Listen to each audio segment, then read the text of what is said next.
Bienvenidos a Psicotepec, el único programa de psicología donde estamos adentrándonos en la historia de la psicología. Y el día de hoy, pues como lo pueden ver, estamos adentrándonos en una etapa o más bien en unos modelos bastante interesantes. Soy Astagari y el día de hoy me acompaña Migue. Hola, ¿qué tal? Buenas noches o buenos días, tardes, dependiendo de a qué hora nos escuchen. Y como pueden ver en el título del día de hoy, tenemos un invitado especial. Se llama Alejandro y pues qué mejor que él se presente. Ale, ¿cómo estás? Hola, ¿qué tal, Benja? Estoy muy bien, muchas gracias. Y pues nada, aquí agradezco por haberme invitado. Muy bien. Ale, ¿nos puedes decir o nos puedes decir a qué te dedicas? ¿Cuál es tu especialidad? ¿Por qué te hemos invitado aquí prácticamente? Con gusto. Mira, bueno, mi nombre es Alejandro Herrera, como ya bien me has presentado. Yo soy profesor de la Universidad Hispana de Puebla y bueno, me dedico a la psicología en el área particular de la historia de la psicología. Ese es mi campo de investigación y bueno, tengo una especialidad en psicología industrial o del trabajo. Sin embargo, pues por azares de la vida me he declinado a la investigación y a la enseñanza de la historia de la psicología, particularmente la psicología del comportamiento, que como bien has dicho nos vamos a focalizar en ella.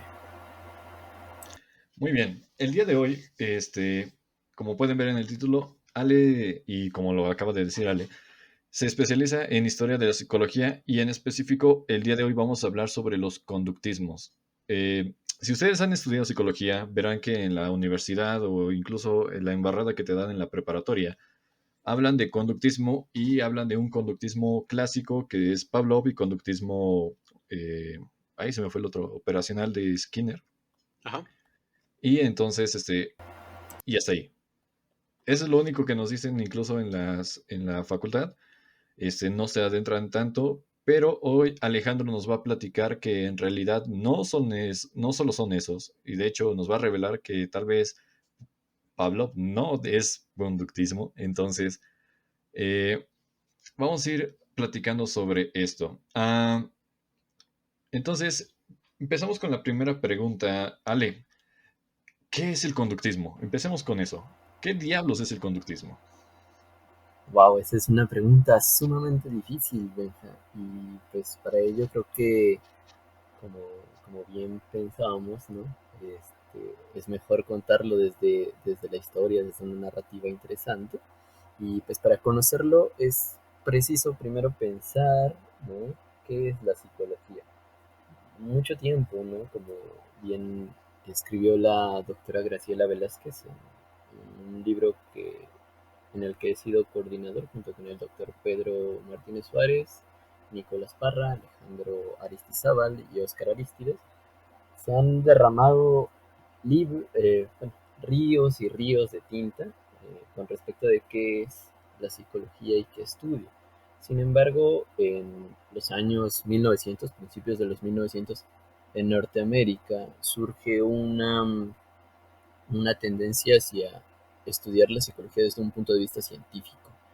Sin embargo, algo interesante es que la mayoría de las personas tienen una consideración europeizante de la psicología y por lo tanto pues entienden que la psicología estudia o es el tratado del alma o bien estudia la mente o bien estudia la conciencia, los procesos mentales o inclusive el contenido de la conciencia, ¿no?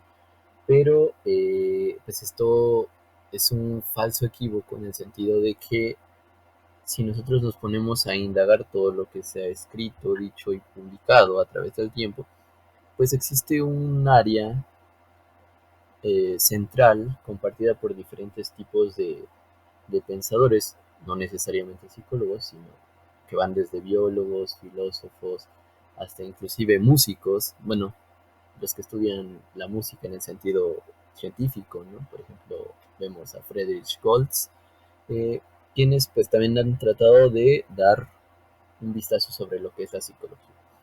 Lo que aquí nos interesa es que muchos de ellos, por ejemplo, desde Darwin o inclusive antes, por ejemplo, Pierre Cuvier en 1810 o William James en 1890, o inclusive lo podemos ver en otro tipo de autores como Penham en 1808, entre otros, se han dedicado a estudiar precisamente qué es lo que mueve a los seres vivos, no solamente a los humanos, sino a los seres vivos. Y han tratado de llevar esta premisa aún más allá, ¿no? Para descubrir cuáles son sus causas y, por supuesto, qué es lo que mantiene ese acto de los seres vivos. Algo en lo que coinciden todos es que, en cierto grado, lo que los lleva a actuar son estímulos y cuando actúan pues son precisamente conductas. Lo interesante de ello es que en 1910 se va a promulgar un pequeño texto, un brevísimo texto, que lleva como título Conductismo. Y ese es un pequeño texto que se va a publicar en un periódico, en un periódico muy, muy curioso, y le van a poner el rótulo o el nombre de Dr. Watson to Lecture. Bueno, es un texto que refleja una pequeña conferencia que él da para la Universidad de Columbia. Y en ella él va a tocar algunos temas muy interesantes. Por ejemplo, entre esos temas él va a tocar cuál es el alcance del entrenamiento, para qué sirve, si los animales pueden comportarse del mismo modo que nosotros y si también pueden aprender del mismo modo que nosotros. Él allí también pone unos ejemplos de otros seres vivos que también aprenden conductas complejas como el caballo Hans. Más adelante, después de esta charla, se publica junto con un texto que se llama La psicología desde el punto de vista de un conductista, otro texto, pero este es de James Rowland Angel. Este texto, según Angel, es un texto que refleja una carta que él había mandado o que él había enviado a, a la reunión de la psicología norteamericana. Pero lo curioso o lo fascinante de este escrito que él coloca es que él nos habla por primera vez de conductistas. Y él nos dice, ¿no? Conductistas son estas personas que no tienen demasiado cuidado con estudiar el alma, estudiar la mente de los animales, y se focalizan demasiado en el acto del animal y en el proceso de cómo poderlo desarrollar. Este texto que Angel pone o que pone en relieve nos va a hablar sobre una nueva categoría en psicología, que es una categoría que han estado peleando los filósofos, como él mismo menciona, a través del tiempo. Y esta pelea que han tenido son entre pues, los conocidos en ese momento como estructuralistas y funcionalistas. Él menciona en primera instancia algo que probablemente no todos saben, y es que una vez que la psicología adopte el concepto conducta como unidad central, la psicología deja de ser autónoma para convertirse en una disciplina que forme parte de otras. ¿A qué se refiere esto? A que hay otras disciplinas que ya han estudiado el comportamiento, como decía hace unos momentos, ¿no? Lo vemos en Darwin, lo vemos en Bergman, lo vemos en Goltz, entre otros, y que entonces deberá de entregar su bandera de autonomía, es decir, pierde su objeto central de estudio, que es un objeto único, que es la mente, y pierde su método específico, que en este caso es la introspección. Entonces, de ser así como dice Angel, entonces ha de sacrificarse la autonomía, ha de sacrificarse el método, y entonces van a centrar su tarea precisamente en el acto motor. En un inicio, como estamos hablando de Norteamérica y como les dije que tratan de separarse de esta idea europizante que existe, empiezan a añadirse a una doctrina que va a traer de Europa precisamente otro autor, pero este autor ya no es propiamente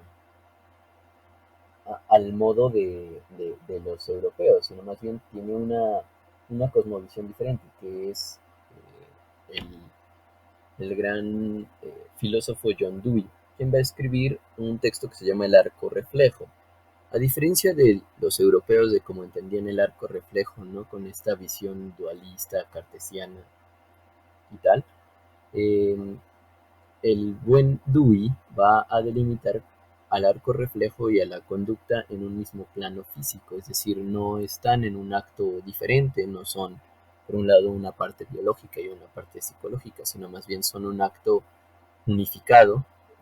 La parte conductual es la acción de la parte fisiológica, de la parte, por llamarla de algún modo, orgánica, ¿no? Es cuando el organismo se mueve, se produce el acto de comportamiento. Esto es muy inquietante porque más adelante va a dar lugar a unas batallas campales en las que va a surgir textos como el de E. P. Frost, en donde se va a preguntar si la conciencia es eficiente para entender pues el acto, ¿no? Entre muchos otros. Sin embargo, por ahí nuestro buen autor William James va a escribir un texto de Si la conciencia existe en 1902. Si se dan cuenta, esto es todavía mucho anterior a Watson, pero lo fascinante de esto es que se viene gestando una, podemos llamarle una pequeña revuelta dentro de la psicología. Y esta revuelta pues tiene que ver con que el interés por los actos de los seres vivos va en aumento, va creciendo. Para ello van a surgir diferentes tipos de revistas, por ejemplo, The Journal of Animal Behavior, que tiene su primera publicación en 1911, y en donde parte de los miembros del comité editorial pues está el Dr. Watson, pero está al lado de otros, por ejemplo, William Morton Wheeler, que es un etólogo, porque en ese momento ya la etología ya estaba emancipada como una disciplina única. Tenemos a Yerkes, que es un psicólogo, a Washburn, que es una protoetóloga, pero forma parte de la psicología. Tenemos a Thorndike, tenemos a Jennings, que es un genetista, tenemos a Holmes, que también es un genetista, por ahí tenemos a Carr, que es un filósofo, e inclusive tenemos a Madison Bentley, que es un filósofo en general. Entonces, si nos preguntamos qué es el conductismo, podríamos decir que el conductismo es una tendencia, es decir, se viene gestando por la incomodidad que existe y la falta de interés por parte de los investigadores en la actividad de los seres vivos. Pero esta insistencia va a ir desde la biología hasta la filosofía, va a pasar inclusive por la ciencia política, por la economía, pero algo que aquí cabe resaltar bastante es que va a emanciparse con la charla que les comentaba yo hace rato, pero esta charla va a dar solo una pequeña visión panorámica, ¿no? Y ahí es donde va a iniciar la tendencia. La tendencia se va a gestar un año después de 1913, que es cuando se publica el artículo, y se va a gestar con un libro que se llama Behavior. Ese libro es un libro muy interesante porque va a empezar a colocar los experimentos en comportamiento animal, pero quitando todo aquello que tiene que ver con la mente, la conciencia y el alma. Algo que aquí es importante recordar es que tuvo muchas reacciones en contra, por ejemplo, la publicación de Washburn, que se llama The Mind of Animals, en la cual va a tratar de rescatar la antigua psicología, pero no va a ser suficiente porque ha sido iniciada la tendencia. Entonces, desde mi análisis, considero que el conductismo es precisamente eso, una tendencia de investigación que más tarde pues, va a acrecentarse y se va a consolidar como diferentes tipos de protesta. Ok, entonces tenemos que, pues esto también se viene generando desde el siglo XIX, si no mal recuerdo. También tenemos los antecedentes de Wundt y el laboratorio, ¿no? Para empezar. Algo interesante, fíjate que Wundt, cuando escribe, él pertenece a un movimiento que más tarde, no en ese momento, pero más tarde, se va a denominar estructuralismo, aunque los análisis historiográficos nos mencionan que Wundt pertenece a un movimiento que se conoce como experimentalismo. Y el experimentalismo es la forma de llevar las hipótesis filosóficas al laboratorio para su comprobación empírica. Por ejemplo, las gestas del asociacionismo inglés o del empirismo inglés tratan de llevarse al laboratorio por medio de Wundt para comprobar si son verdad en cómo se construyen las ideas a través de ideas simples, ideas complejas y otros. Ok, Ok, bien. bastante interesante. Entonces, digamos que toda esta parte del conductismo fue un resultado, ¿no? De esta tendencia o evolución a separar esta parte, como ya mencionaste, Alejandro, dualista y verlo desde otra perspectiva, ¿no? Es como lo que mencionábamos de, tras micrófonos, cómo construyes tu concepto, tu marco bajo una perspectiva, y en este caso, esta nueva perspectiva vino a derrumbar ciertos esquemas que se tenían, una nueva forma de abordar o de entender las cosas, ¿no? Dices, ya no considera esta parte dualista, pero por una parte es atacada como que descarta completamente esta parte de la conciencia, ¿no? Entonces vino a romper esta brecha y también a luchar contra los paradigmas actuales en ese momento, ¿no? Así es como una especie. Hay un autor muy interesante que se llama Benjamin, el cual tiene un Ludite Benjamin y tiene una idea muy interesante, el cual propone algo simple, ¿no? El conductismo viene a ser la americanización de la psicología. Es decir, en ese momento, no me dejarán ustedes mentir, eh, cuando los psicólogos existen, ¿no? Desde Wundt en adelante, la psicología y la filosofía no podían separarse. Cuando en Europa existió ese intento, la psicología de Europa se vinculó hacia la medicina, hacia la psiquiatría y hacia la fisiología. Y por otro lado, ¿no? Estaba todavía vinculada o con la filosofía o con estas disciplinas que acabo de mencionar. Cuando llega a Norteamérica, el problema de los psicólogos es que ellos no pueden utilizarla fuera del laboratorio. El mismo Tishner nos dice, una psicología que sea fuera del laboratorio no es psicología, es cualquier otra cosa menos psicología. Aquí es donde surge un problema que es anterior al conductismo, que son los llamados funcionalismos, que es la forma de profesionalización de la psicología. Si la psicología es estrictamente de laboratorio y no nos sirve para nada, y al no servirnos para nada, pues es en términos de ellos, ¿no? Es una disciplina inútil, ¿no? Es una disciplina que no sirve para la sociedad o para construir una sociedad americanizada.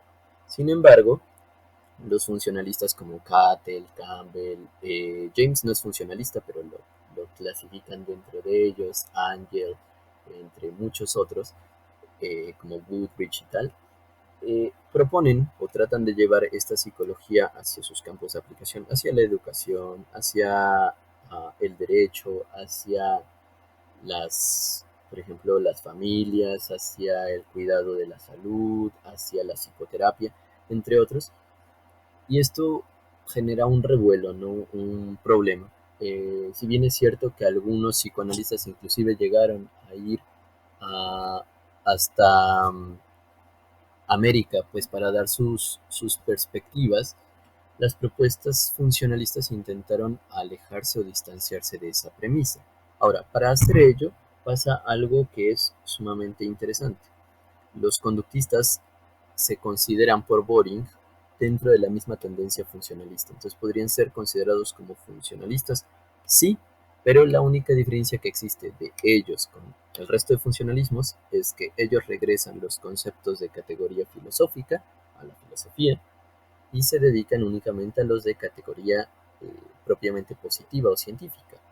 Por ejemplo, como tú bien decías, ¿no? Alma, mente, conciencia, estados mentales, estados cognitivos o cognitivos, etcétera, son regresados a los filósofos y a los teólogos que tienen las herramientas para analizarlos, mientras que ellos se basan únicamente en el acto de los seres vivos y en cómo generar ese acto, generarlo, inhibirlo, producirlo, mantenerlo, etcétera.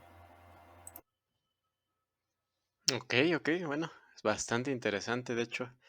Em, yo creo que muchas veces nos falta mucho de ese enfoque general de cómo crece, cómo se desarrollan estas corrientes.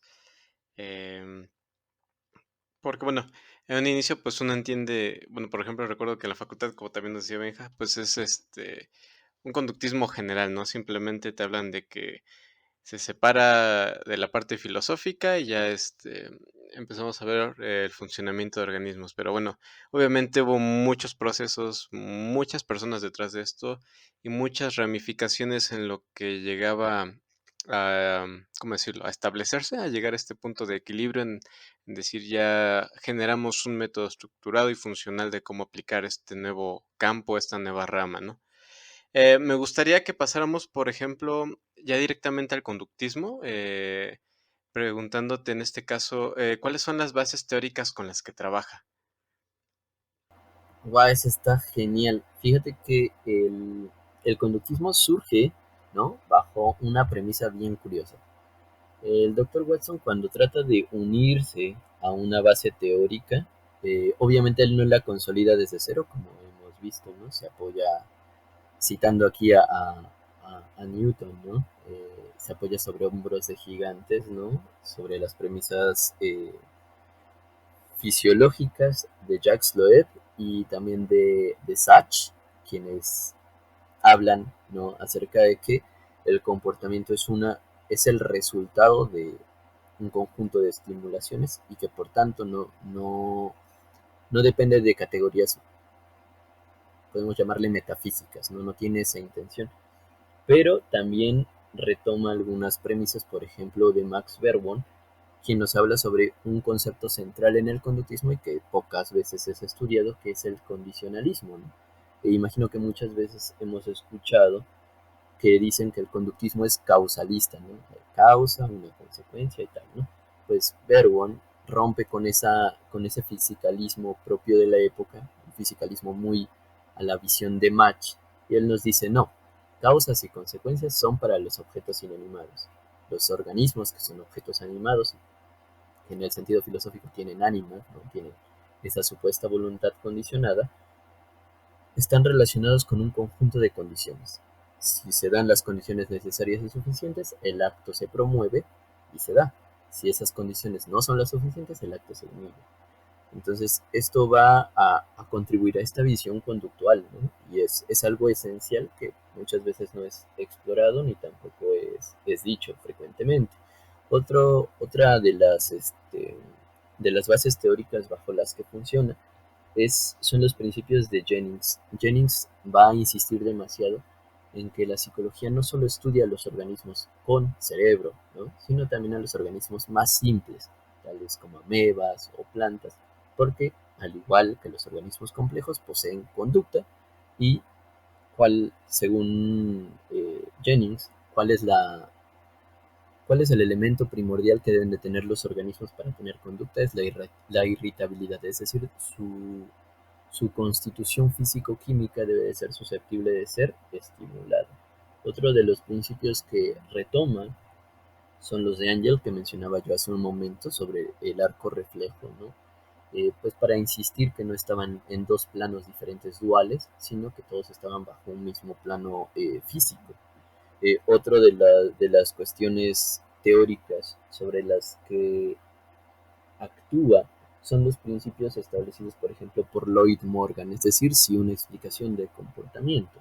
Tenemos dos, una visión muy difícil de entender y una visión más simplificada, siempre debemos elegir la más simple, ¿no? El famoso canon de Morgan. Pero no son los únicos, tenemos por allí otros principios, por ejemplo, uno muy importante y que también muchas veces no se menciona, es el de Border Parker Bone, quien fue el padre del cristianismo liberal en Norteamérica y de quien se retoman, por ejemplo, los principios de epistemología, ontología y metafísica propios del conductismo. Entonces, por ejemplo, en el caso de Bohm, ¿no? Él nos habla de que la conducta tiene propiedades en sus términos, tiene poderes o interacciones, pero lo importante para la psicología no es estudiar esos poderes o esas interacciones, sino más bien la conducta en sí. Esas son solo propiedades. Y como nos dice Bohm, existen individuos que al no conocer la conducta en sí, la identifican por una de sus propiedades y la confunden. Esto es algo que más a futuro también se va a suscitar, ¿no? Aquellos que confunden la conducta con el acto cerebral, aquellos que confunden la conducta con el acto motor, aquellos que confunden la conducta, por ejemplo, con su propiedad de aumentar o disminuir relacionándose con reforzadores o con castigos, pero la conducta es más que esas propiedades por aislado, sino la conducta es la unión de todas esas propiedades. Es lo que nos señala, por ejemplo, Bohm, y bajo lo que va a ir pues gestándose esta tendencia conductual. Muy bien, entonces es muy interesante cómo muchas personas han trabajado esto. Yo no, imagínate también el pensar, el cuestionarte esto, ¿no? De que cambiar la conducta por un acto motor. O sea, creo que conlleva muchas cosas. Ahorita eso me quedé pensando de cómo identificas y cómo confundes eso. Un acto motor y cambiarlo por una conducta.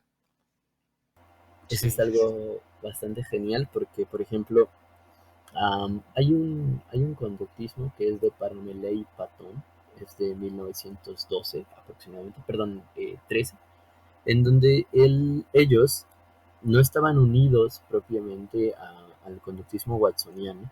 Sin embargo, hay un autor que se llama Aaron Abel Roback, que escribe un libro que se llama Behaviorism and Psychology en 1920, y que yo llegué a él porque Watson se refiere a él en su libro de conductismo de 1925, donde Watson se refiere a Roback como una persona que ha perdido todas las leyes de la cortesía de caballero y ha sido muy estricto, ¿no? Para enjuiciar al conductismo.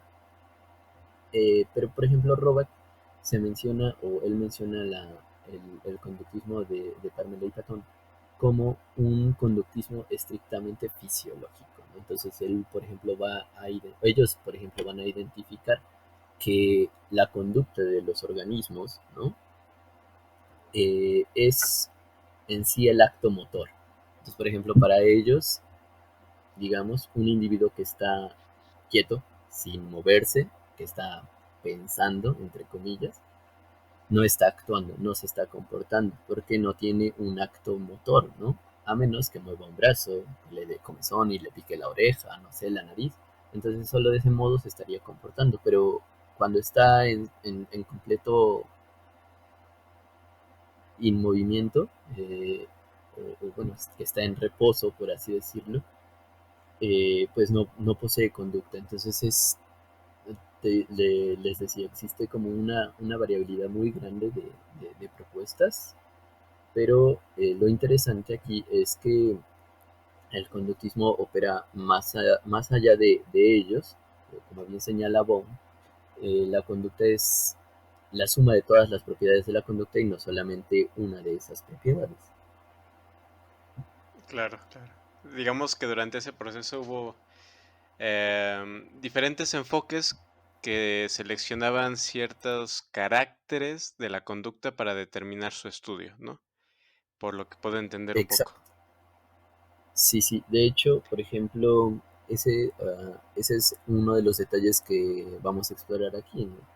En Claro, el conductismo, al no ser un movimiento uniforme ni unificado, ¿no? Bien nos dice Angel en una publicación que él hace en 1915, que habla sobre la imagen y el afecto como una forma de conducta. Él le dice a Watson, ¿no? Es que tú eres solo un conductista más, pero no eres el único. Entonces, esto da una clara intención de que existen otras formas de conductismo y pues por supuesto que Roback enuncia, Roback ha logrado pues, describir alrededor de 25 formas, pero por ejemplo yo husmeando en los textos he llegado a descubrir hasta 27, ¿no? Hablando solamente de los conductismos clásicos que van desde el periodo de su surgimiento y emancipación en 1910 hasta 1930 aproximadamente, en donde surgen lo que habitualmente, por ejemplo, en Boring podemos encontrar como nuevos conductismos o reformulaciones de los conductismos, ¿no? Yo por conveniencia les llamo neoconductismos por la contracción, en los cuales podemos encontrar hasta más de 13. Desde Skinner, Hull y Tolman en adelante, se vienen gestando más de 13 formas de conductismo diferente, aparte de las 27 ya mencionadas. Ok, ok. Vaya, sí son bastantes, más de lo que usualmente se da a conocer. Usualmente es como solo hay un conductismo y aquí se acabó, ¿no? Pero bueno, ya que lo mencionas y dada, creo que nuestra curiosidad, no sé si nos podrías mencionar, pues, estos tipos de conductismo. Ya nos mencionas más o menos cuántos, no sé si por ahí nos podrías mencionar un poquito más específico, cuántos, cuáles son, quiénes son esos tipos de conductismo. Claro, bueno, primero debemos recordar que esto se da gracias a una ausencia de un punto de vista definido entre conductistas. Entonces, como no había una hegemonía conductual, cada autor va a escribir lo que le viene, no en gana, pero sí lo que le viene en condición a su situación, ¿no? Vienen de escuelas diferentes, vienen de doctrinas diferentes, vienen de perspectivas diferentes y van a construir el conductismo según su propia cosmovisión personal. Además de esta pluralidad que existe, ¿no? Algo interesante es que no va a existir esta batalla entre conductistas, por lo cual cada quien, como dicen aquí en Puebla, ¿no? Cada loco con su mole. Entonces, cada individuo va a estar con su propia tendencia y va a mantenerse al margen de otros, ¿no? Entonces sí que van a publicar en revistas similares, pero no va a existir, por ejemplo, una crítica del conductismo A al B, al C, no, eso no existe en ese momento temporal, sino cada quien hace su propia contribución. Hay una cita del doctor Watson que dice, cuando alguien critica al conductismo, el conductista debería responder, ahora no puedo contestarte porque estoy ocupado obteniendo resultados. Entonces, eso parece que se lo toman en serio todos los conductuales, porque pues cada quien hace lo que considera que es y se mantiene al margen de los intereses de otros. Como decían, ¿no? Bueno, voy a mencionar algunos. Por ejemplo, tenemos el conductismo metodológico de Robert M. Yerkes, quien escribe un libro que se llama The Dancing Mouse, en donde él nos va, se llama, el texto completo se llama The Dancing Mouse, a Study in Animal Behavior. Es un texto muy interesante porque él va a explorar cómo los ratones se comportan, ¿no? En relación a las diversas modificaciones de variables que existen en su entorno. Por ejemplo, él va a inventar una cosa que se llama laberinto acuático, en donde los va a poner sobre unos baloncitos y va a tratar él de que exploren ese laberinto.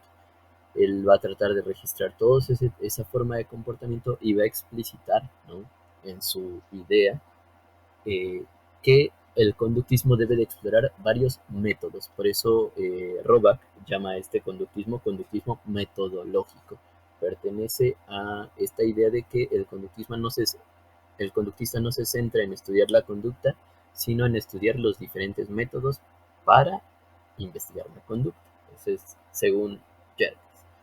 Tenemos otro que se llama el conductismo heurístico de MC Dougal. Probablemente a MC Dougal lo conozcan porque escribió un texto que se llama La batalla del conductismo en conjunto con Watson y que él se declaraba a sí mismo como primer precursor del conductismo antes que Watson. Él va a escribir un texto por ahí muy interesante que se llama Prolegomena to Psychology en la revista psicológica o Psychology Review, en donde él va a hablar acerca de cómo el conductismo va más allá del mecanicismo, ¿no? Como pocos sabrán, McDougall se suscribía al animismo y al vitalismo. Entonces él va a escribir una especie de conductismo relacionado con el vitalismo y con el animismo, que es algo que nosotros los conductistas nos parece sumamente extraño, ¿no? ¿Cómo un conductista va a pensar que sea posible o plausible que exista el alma vital, ¿no? De anima vitae. O sea, es como hasta contraproducente, pero McDougall considera que es propio e inclusive tiene un texto que se llama En defensa del vitalismo. Es muy extraño, pero existe. Por allí tenemos otro diferente que se llama el conductismo Singer, ¿no? Este conductismo es un poco diferente porque va en una orientación más filosófica que experimental y él va a escribir un libro que se llama The Mind as Behavior eh, y va a generar un movimiento que se conoce como el empirismo ideal o el idealismo empírico. Es como muy curioso porque todos los que hemos leído algo de filosofía sabemos que es totalmente contrario, o se es idealista o se es empirista, pero no se pueden ser los dos, ¿no?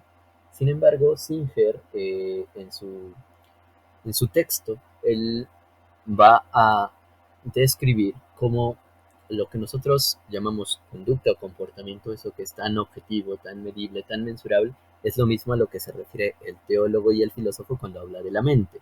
Entonces él va a decir son mutuamente equivalentes, solo son dos nombres diferentes.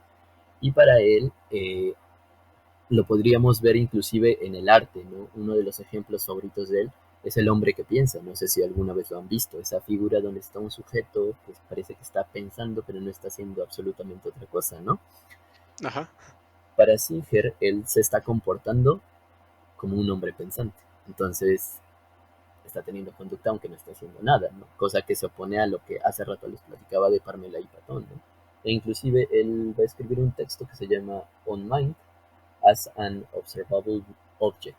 Él se refiere a que la mente, ¿no? La mente, la conciencia, los estados conscientes son objetos observables. ¿Y cómo los podemos observar? A través del comportamiento, porque son en esencia lo mismo. Entonces ahí tenemos un tercer conductismo. Otro por mencionar sería el conductismo del ambiente objetivo propio de Holt, quien va a escribir, por ejemplo, un libro que se llama The Concept of Consciousness, que es el concepto de la conciencia. Y ojo, va a escribir un texto que es muy polémico, o fue muy polémico en esa época, que se llama The Freudian Wish, el deseo freudiano, en donde él va a tratar de unificar los criterios propios que ha explicado Freud con los criterios propios que se han explicado en el conductismo watsoniano. Es algo muy curioso e inclusive va a ser el primer propulsor de la teoría del drive a través de su libro que se llama Animal Drive and the Learning Process, en donde nos va a hablar cómo existen ciertos estímulos que producen o que provocan el aprendizaje o el proceso de aprendizaje.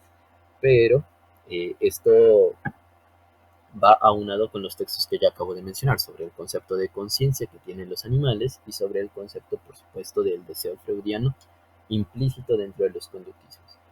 Por allí tenemos otro que es el que les mencionaba de Parmela y Patton, que se llama conductismo biosociológico, ¿no? Ellos lo identifican, ¿no?, como el movimiento propio de los organismos, de lo orgánico, y cuando el organismo no está en movimiento, pues no se está comportando. Pero él lo clasifica como sociológico, o ellos lo clasifican como sociológico, porque ese estatuto de comportamiento es el estatuto que brinda la sociedad. No sé si alguna vez han ustedes escuchado que, por ejemplo, los que se dedican a la criminología, a la criminalística o al derecho penal, ¿no? Suelen decir, pero es que para comportarse en un acto delictivo primero tuvo que existir el deseo, luego la intención, luego la consumación y por último el acto, ¿no? Hay personas que tienen deseo, intención, pero no pasan a la consumación y por lo tanto no pasan al acto y por lo tanto no están delinquiendo, ¿no? Por ejemplo, aquellos que, por ejemplo, pasa, no sé, una mujer muy atractiva y la miran con ojos de deseo, pero no se abalanzan sobre ella. eh, Parmela y Patton estarían de acuerdo que al no abalanzarse, pues no se está comportando y por ende no está cometiendo ese acto ilícito. Sin embargo, si él se abalanzara sobre ella, ejecutaría el acto, ¿no? Entonces, eso es algo interesante que propone el conductismo biosociológico de Parmela y Patton. Por allí tenemos conductismos neurológicos como el de Max Meyer, que nos va a decir que el comportamiento se origina como causa en el cerebro, muy parecido también al conductismo propio del alumno de Watson, que es Carl von Lashley. Por allí también tenemos el conductismo pragmático de Both, quien escribe un texto que se llama Intelligence and Behavior, y también Psychology as a Science of Behavior, quien nos va a tratar de explicar, ¿no?, que la psicología estudia el comportamiento y algunas de las características o propiedades del comportamiento. En este caso, con el texto que mencioné, la inteligencia. Es decir, opera en su medio y cuando éste cumple con los propósitos requeridos por el acto, por ejemplo, digamos, si tenemos un árbol con manzanas y el sujeto le pega al árbol o con una vara golpea la manzana y la manzana cae para que él se alimente, se dice que es una conducta inteligente, ¿no? Entonces, esto proviene, por ejemplo, de la idea de both, ¿no? Siempre y cuando el acto sea pragmático o sirva para el sujeto, se puede decir que es digno de estudiarse por la psicología. Pero, pues, como les digo, no son demasiados. Por ahí tenemos el conductismo genético de Kirkpatrick, el conductismo no mecánico de Bowden. Por allí tenemos otras formas de conductismo, por ejemplo, el conductismo por asignación de Downey, el conductismo tendiente de Warren, el conductismo integrativo de Weiss, el de Gordon, el de Ben-Russell, el de Frost, el de Laguna, el conductismo funcionalista de James Rowland Angel, el psicoconductismo de Pillsbury, los psicoconductistas como son Kelvin, Bagley, Horlingwood, Porfenberger, Smith, Guthrie. Tenemos los famosos motomentalismos que provienen de una escuela que se llama The Clark School, que pues es una escuela de la Universidad de Clark, ¿no? Y que es pues de donde provendrán más adelante otros psicólogos también muy famosos. Pero también tenemos, por ejemplo, el autoconductismo o el self-behaviorism de Calkins, ¿no?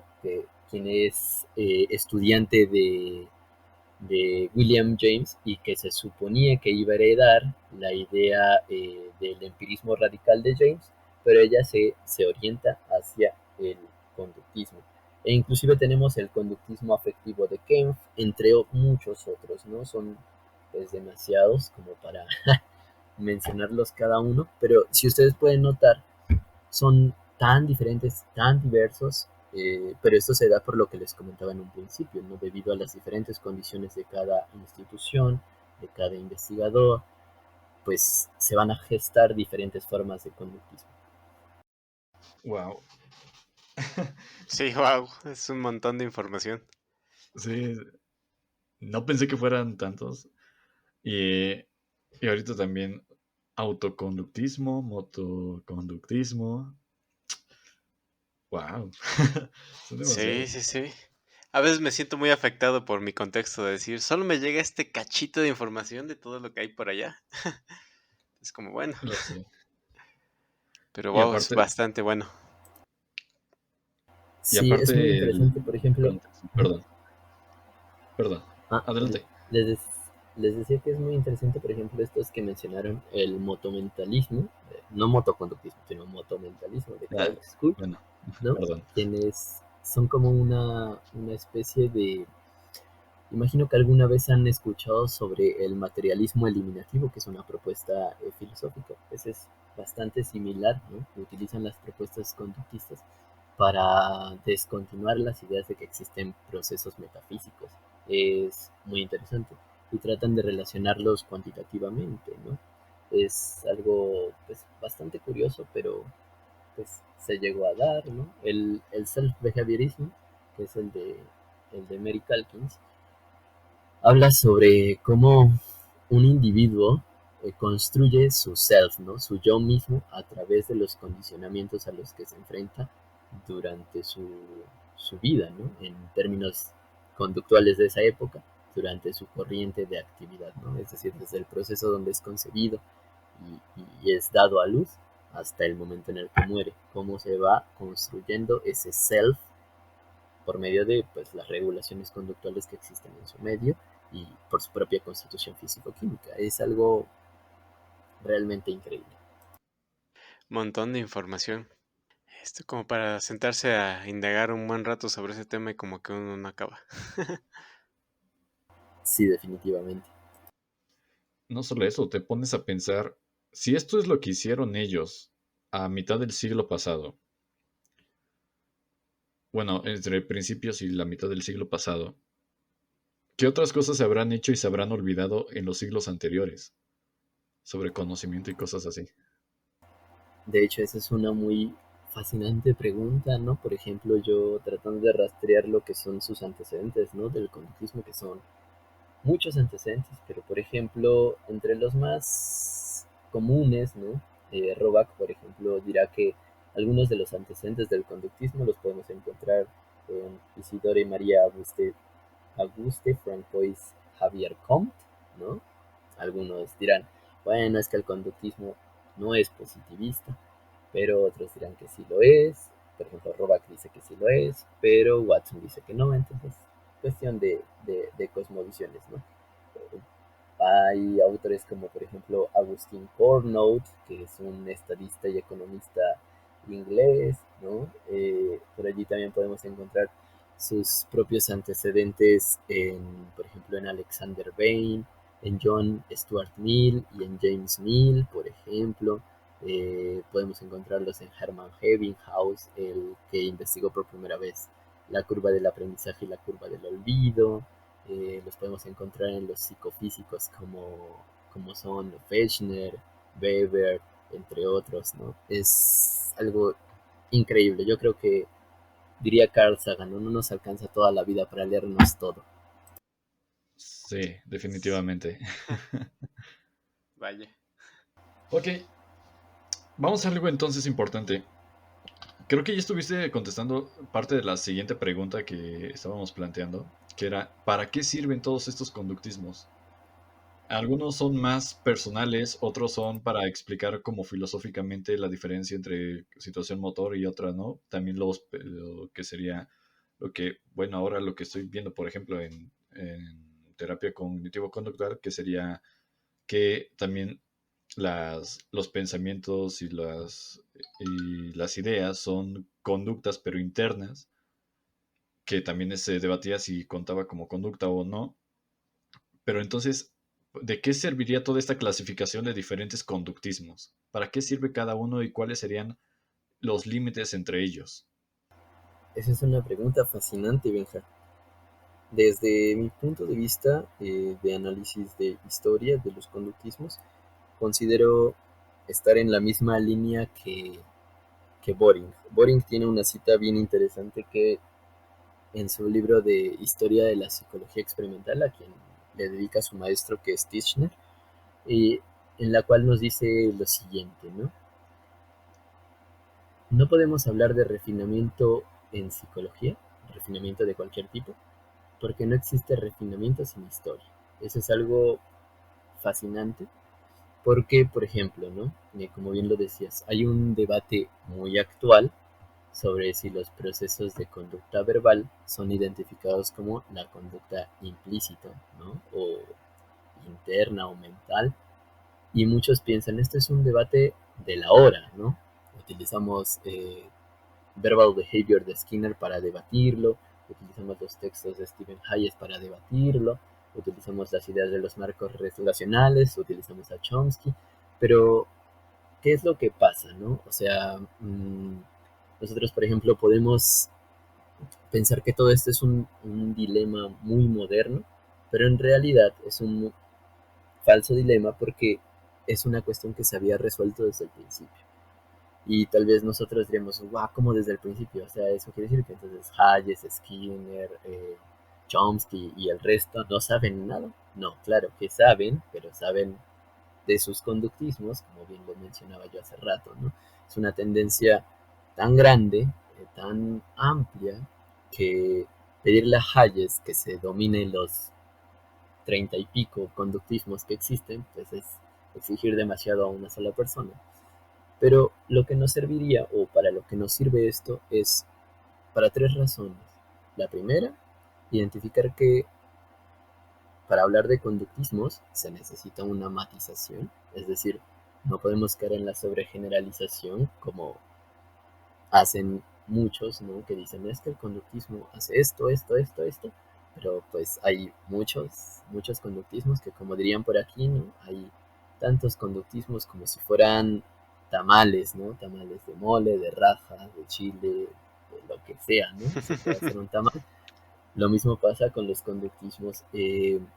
Existen tantas percepciones, tantas ideas, que el que no está contento con uno puede ir saltando de uno en otro, de uno en otro, hasta encontrar el que más le compete. Y aparte de conocer que el conductismo es muy amplio, ¿no? Y por supuesto que esto implicaría que evidentemente no se puede agotar tan fácilmente como programas de investigación, ¿no?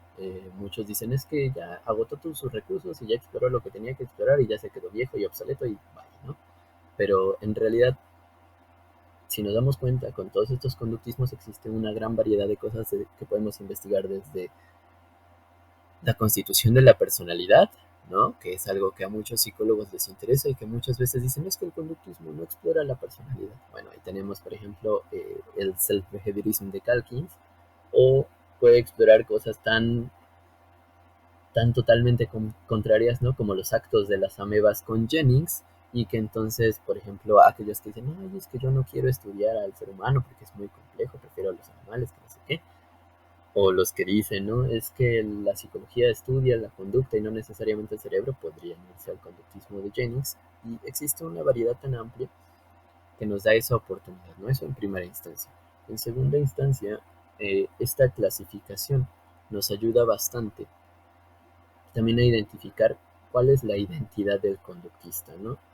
Si no me dejarán ustedes mentir, si ustedes ponen conductismo en Facebook, en Google o en cualquier red social, Twitter, Instagram, lo que sea, les va a salir siempre imágenes relacionadas contra el psicoanálisis, imágenes relacionadas contra el mentalismo, imágenes relacionadas o conceptos relacionados contra los modelos biomédicos, etcétera, ¿no? Y parecería que el conductista es un sujeto que piensa que todo se puede aprender, que los médicos, los farmacólogos, entre muchos otros, no saben absolutamente nada, que los filósofos también divagan en sus ideas, ¿no? Pero nos ayuda a identificar que la identidad del conductista, esa identidad peculiar que nos dicen, ¿no?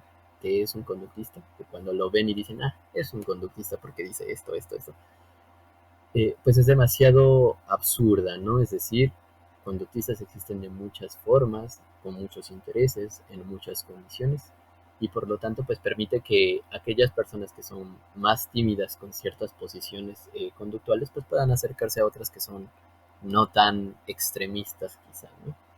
Y por último, un punto que señala y que me parece absolutamente interesante, que es señalado precisamente por Roback, ¿no? Es que el conductismo, más allá de ser un programa de investigación científica, un movimiento, una tendencia, una propuesta, una escuela, una doctrina, es una actitud filosófica aplicada al tema de la psicología. Es decir, es una actitud frente a la cual nos enfrentamos por buscar rigurosidad, pero también eso no implica que no tengamos flexibilidad para tomar diferentes tipos de variables. Y eso me parece algo que es sumamente interesante y que pues muchas veces ha atascado a los conductismos más modernos, pues por decir, sabes que no me voy a mover de mi posición porque esta es la más cómoda. Entonces, precisamente nos ayuda a identificar que los conductistas han sido versátiles durante todo el transcurso del tiempo y que podemos seguirlo siendo en estos momentos temporales. Hay un conductismo para todos los gustos. Exacto. Haré mi propio conductismo con juegos de azar. Efectivamente, Probablemente. ¿no? De hecho, Ok. Me surgió una duda ahorita con todo esto. Ahora que veo que hay un montón de variedades del conductismo, no sé, ¿todas estas variantes han seguido creciendo o hubo algunas que de plano ya se descartaron en la actualidad? Eso es lo interesante. En los conductismos, fíjate que después de, ven que les comentaba hace rato sobre la reformulación de los conductismos de 1930 en adelante.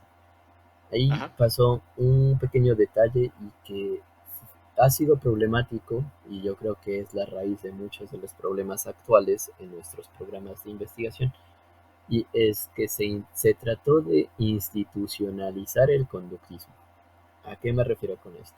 Es decir, como vieron o como hemos estado viendo, cada loco estaba con su tema, cada uno lo hacía desde su visión, desde todo lo que tenía.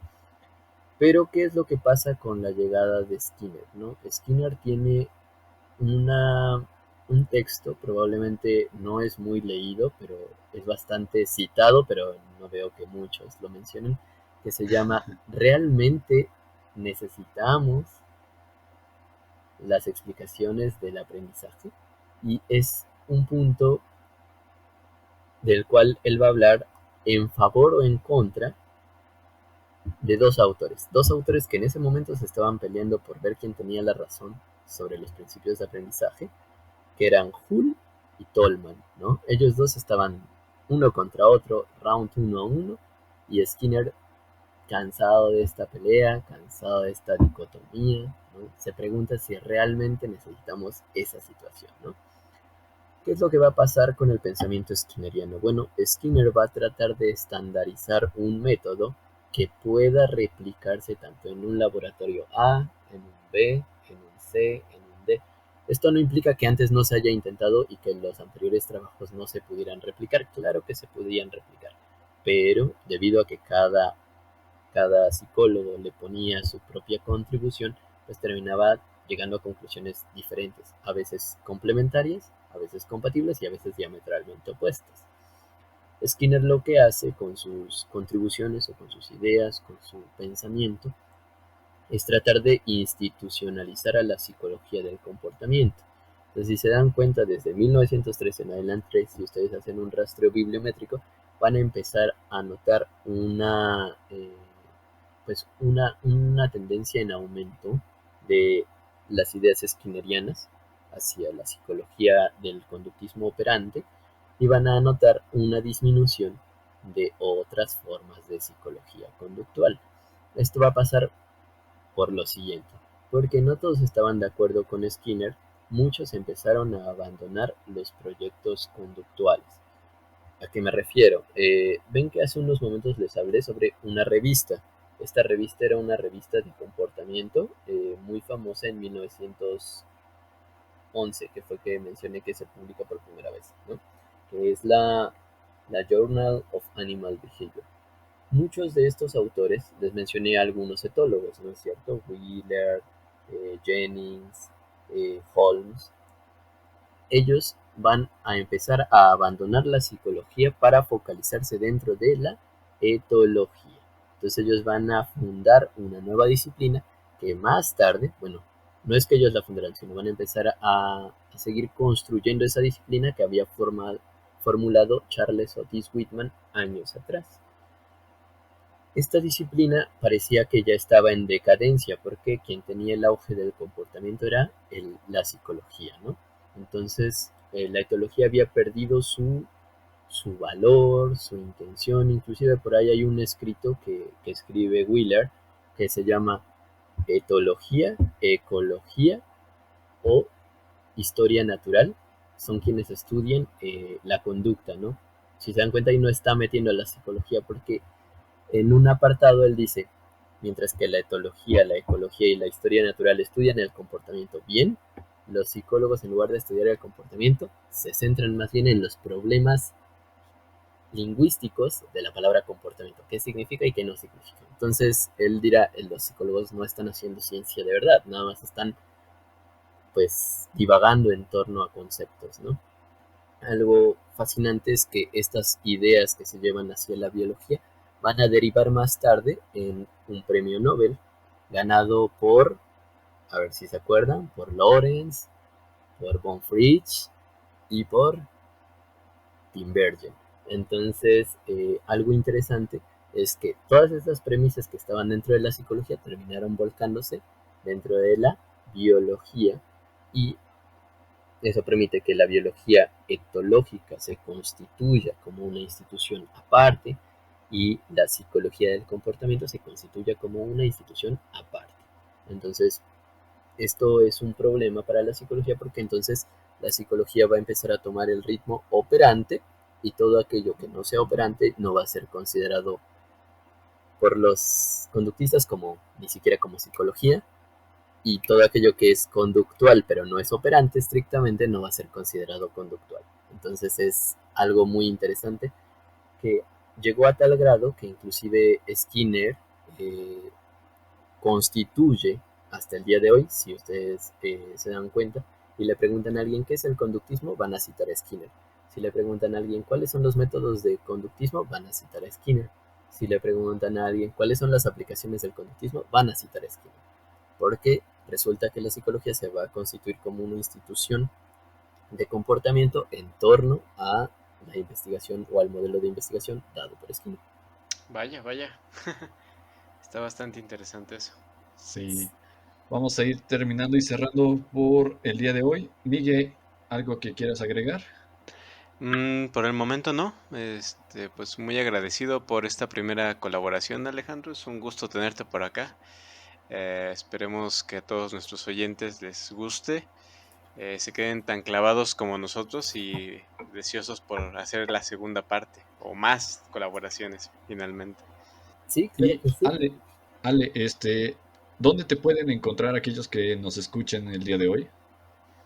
Pues fíjense que yo tengo una pequeña página de Facebook que se llama Watson el Psicólogo, que también tiene su propio blogspot. Si lo buscan así en internet, allí les va a salir. Y allí ustedes pueden encontrar muchos de los textos que he traducido y subido a internet de manera gratuita, porque pues como todos bien sabemos, la mayoría de la ciencia eh, se ha constituido a través de el progreso económico y muchos de los artículos cuestan dinero.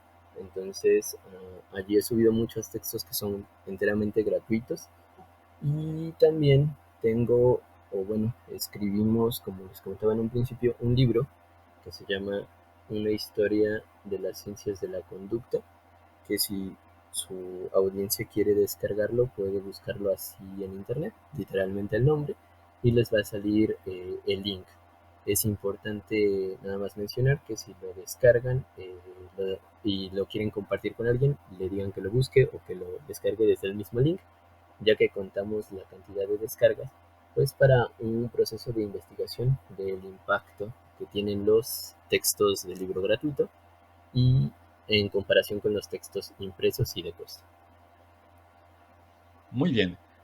Todos esos links de tanto de Watson el psicólogo y todo y el link del libro que nos acabas de mencionar, lo vamos a poner en la descripción de este video, bueno, en el video de en caso de YouTube, y en Spotify lo vamos a poner también en la descripción por si los quieren buscar.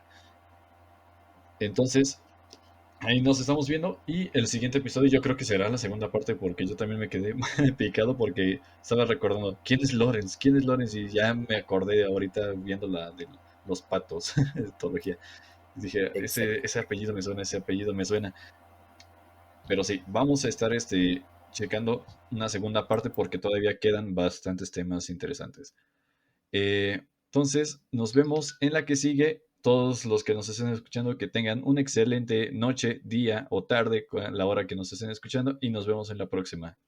Hasta luego. Hasta luego. Hasta luego.